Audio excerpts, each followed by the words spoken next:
Today I'm going to be talking about solving quadratic equations by completing the square, and this is day 2 of this section. Okay? So this one is find the value of x, and I give you the area of the parallelogram, which is 48, and I give you the height and the base. Well, to find the area of the parallelogram, it's base times height, and we can plug in all of our information. Area of the parallelogram is 48, the base is x plus 6, and the height is x. So we can distribute, and we get, I'm going to move this over, let's do x squared plus 6x equals 48. And I've left this space so I can complete the square. So to complete the square, I would do b over 2 squared. So our b value is 6. So I do 6 over 2 squared, which gives us 3 squared, which is 9. So I'm going to add 9 on both sides. So I get x, so now I'm going to write this side as square of a binomial. X plus 3 squared equals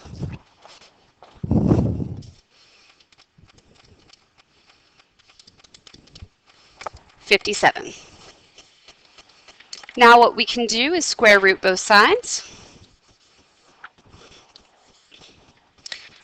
X plus 3 equals plus or minus the square root of 57. And now x equals negative 3 plus or minus the square root of 57. Now we're talking about length here, so we can't use the negative.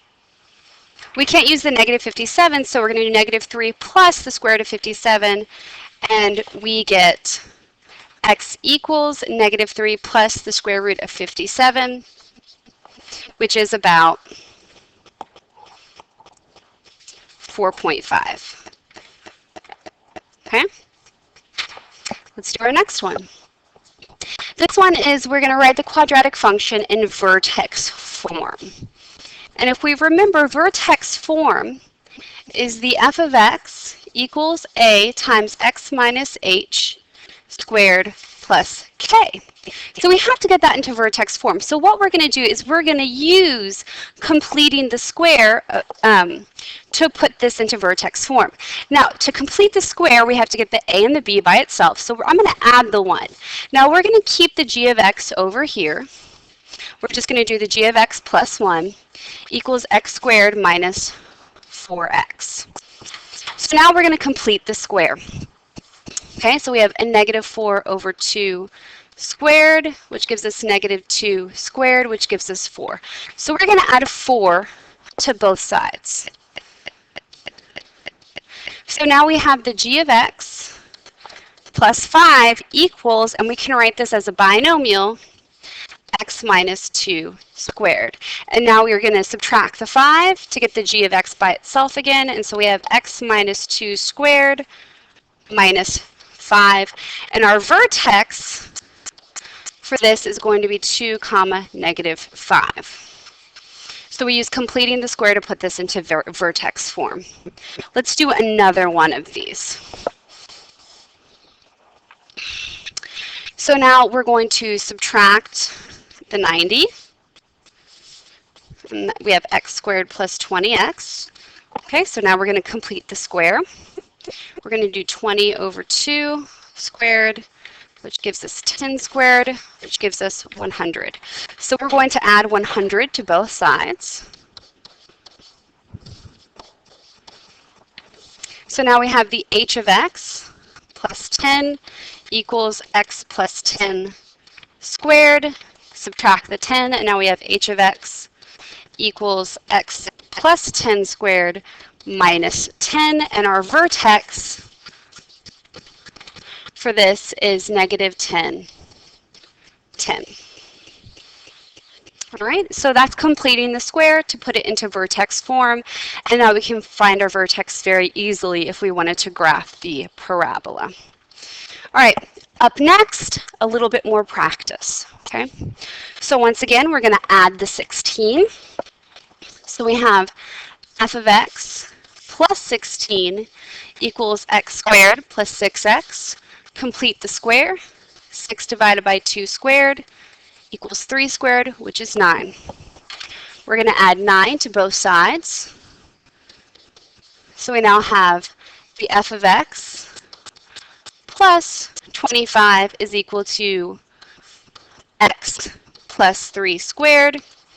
And then we're going to subtract the 25 to put it into vertex form. And our vertex is going to be a -3, -25. All right, very last one. Let's subtract that 2. So we have g of x minus 2 equals x squared plus 7x. Let's complete the square for that one. And we get 7 over 2 squared, which gives us 49 fourths. So we have a fraction for this one. So we're going to add 49 fourths to both sides. Oops.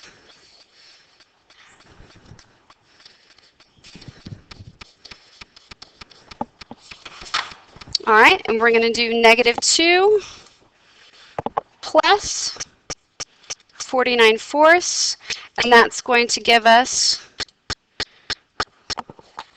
41 fourths. So we have g of x plus 41 fourths equals x plus 7 halves squared. Move the 41 fourths over, and we have the g of x equals x plus 7 halves squared minus 41 fourths. And our vertex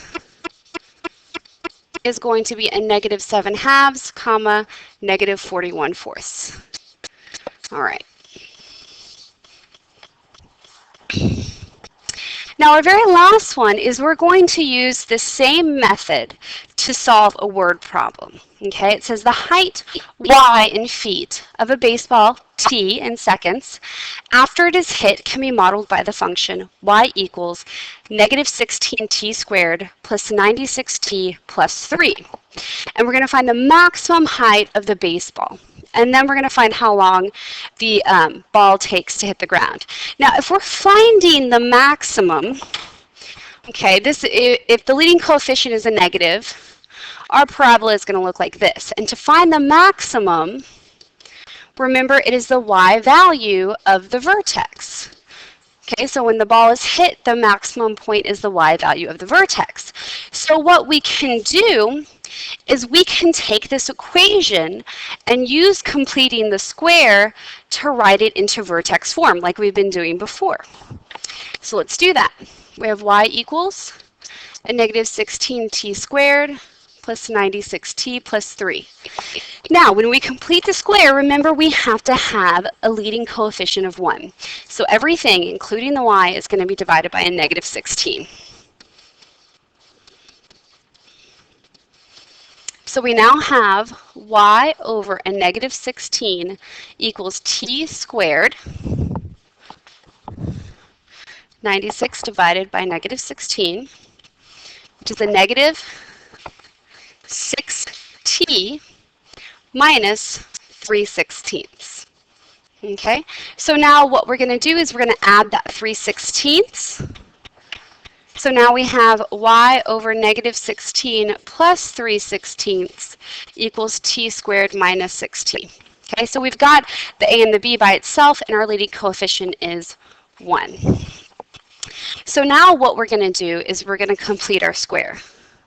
We have a -6 divided by 2, -3, so we get a 9. So we're going to add 9 to both sides.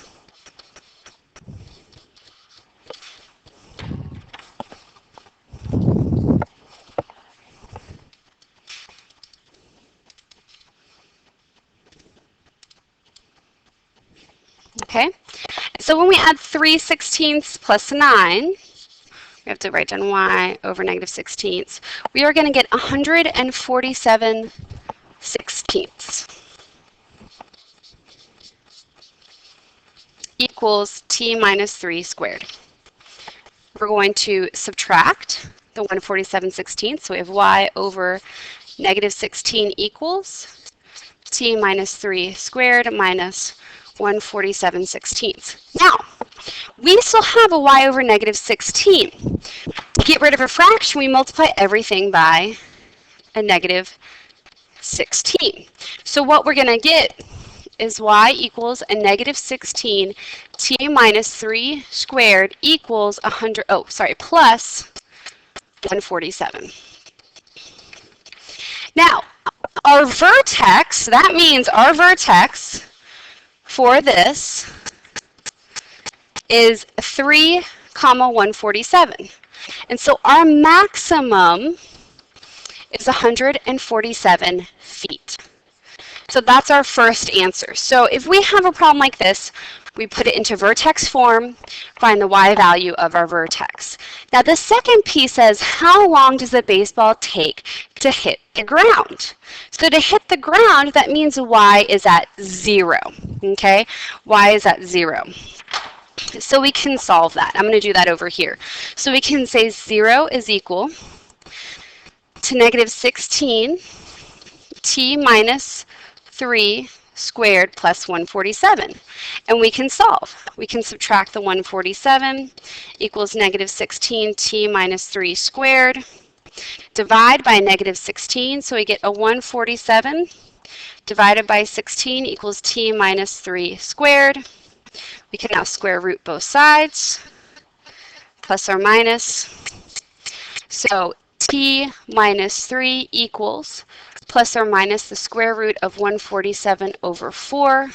So t will equal 3 plus the square root of 147. Okay, and I didn't do the minus because it's seconds, so we have to do positive. And now let's put that into our calculator and get an estimate. So 3 plus the square root of 147, and we get about 15 seconds.